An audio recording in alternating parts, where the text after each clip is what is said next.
Halo semuanya, coba bayangin ya, ada sebuah klub bola Italia terpuruk di kasta paling bawah, benar-benar bangkrut, tapi tiba-tiba meroket sampai nembus kualifikasi Liga Champions. Gimana coba caranya? Nah, di pembahasan kita kali ini, kita bakal bongkar habis keajaiban Como 1907. Tapi kita nggak cuma bahas taktik di lapangan ya, kita juga bakal ngebedah mesin hukum rahasia dan super kompleks yang bikin kebangkitan bernilai jutaan dolar ini jadi nyata.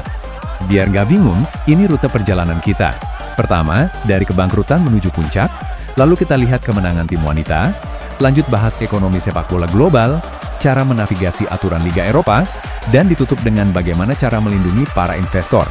Langsung aja, kita mulai. Bagian 1. Dari kebangkrutan menuju puncak.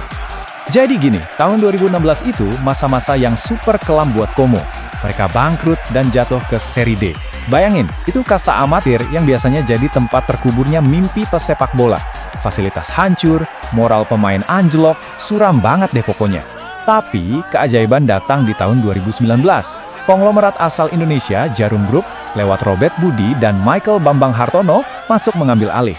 Dan dengerin ini, mereka nggak cuma datang bawa koper isi uang tunai, tapi bawa strategi bisnis tingkat dewa. Mereka merombak klub dari nol dan gilanya lagi, sukses menarik legenda bola kayak Cesc Fabregas sama Thierry Henry masuk ke jajaran manajemen. Sentuhan magis ini mengubah segalanya.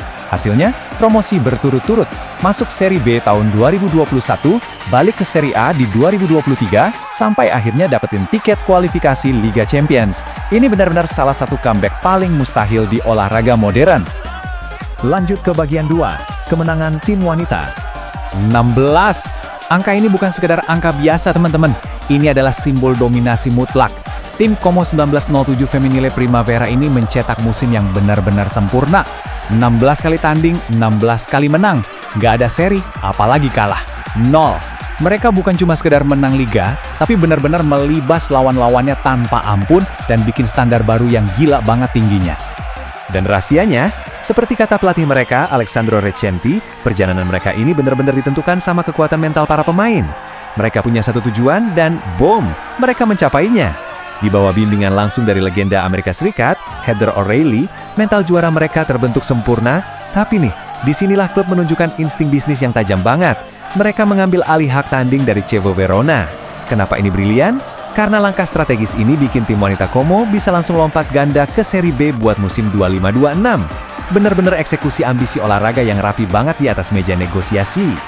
Sekarang, kita masuk ke bagian 3, ekonomi sepak bola global.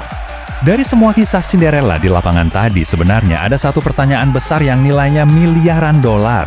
Kalau modal asing raksasa kayak dari Jarum Group ini masuk ke pasar Eropa, gimana ceritanya uang sebanyak itu bisa aman dari risiko kebangkrutan yang sering banget menghantui klub bola? Nah, untuk menjawab ini, kita harus agak menggeser sudut pandang dan mengintip sedikit ke balik layar hukum olahraga Eropa buat menemukan rahasia besarnya. Kuncinya ada di satu kata ajaib, sportainment. Jadi lupakan dulu deh romantisme zaman dulu, pas klub bola itu cuma kumpulan pemuda lokal yang main buat kebanggaan kota mereka di akhir pekan. Nggak gitu lagi sekarang. Olahraga saat ini udah berubah jadi industri hiburan raksasa global. Klub-klub ini udah jadi perusahaan multinasional elit. Buat bisa bertahan, apalagi berkembang di Eropa, mereka butuh transparansi tingkat dewa, manajemen aset yang canggih, dan akuntabilitas keuangan yang super ketat. Ya, persis kayak perusahaan-perusahaan top di bursa saham Wall Street. Tapi, masalahnya nggak segampang itu. Ada satu anomali hukum yang unik banget. Coba bayangin kamu itu seorang miliarder yang baru aja beli klub. Di satu sisi, hukum perusahaan biasa menuntut kamu buat bertindak rasional dan cari untung terus buat investor kan? Tapi di sisi lain, begitu kamu masuk ke industri sepak bola, kamu langsung terikat sama yang namanya Lex Sportiva. Ini tuh semacam hukum olahraga transnasional dari FIFA atau UEFA yang sejujurnya nggak peduli sama margin keuntungan kamu.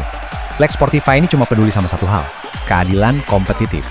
Mereka mau memastikan pertandingan tetap adil dan memblokir klub agar nggak bisa seenaknya memberi piala dengan cara bakar uang tanpa batas.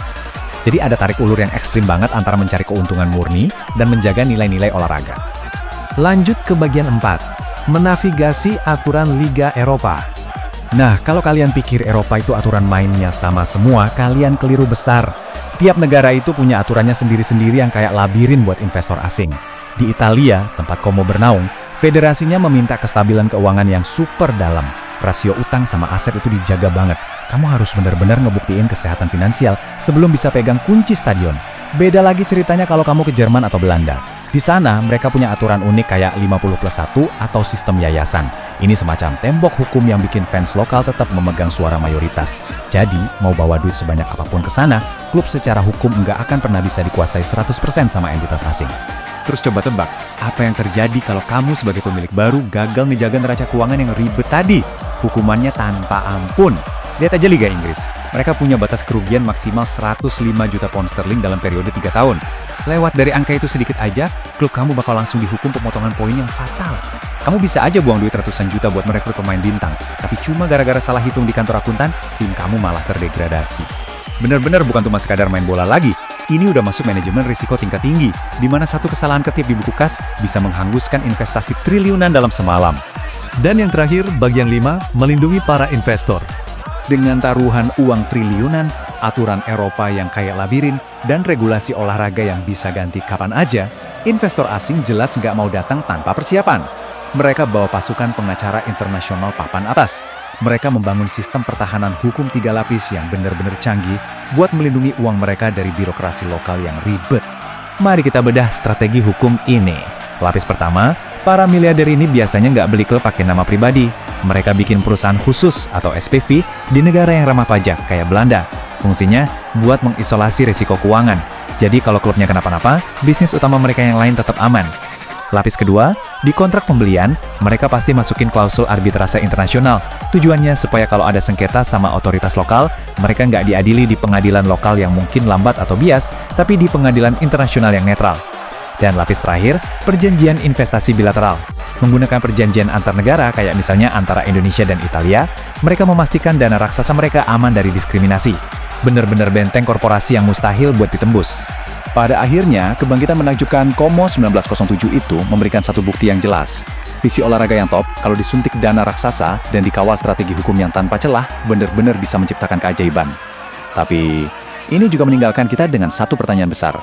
Di era sportainment yang hiperkomersial ini, ketika ruang rapat direksi dan tim pengacara mulai mendiktet siapa yang bakal menang di lapangan hijau, akankah jiwa murni dari sepak bola yang kita cintai ini bisa bertahan dari gempuran modal global dan hukum korporat yang super kompleks? Coba, gimana menurut kalian?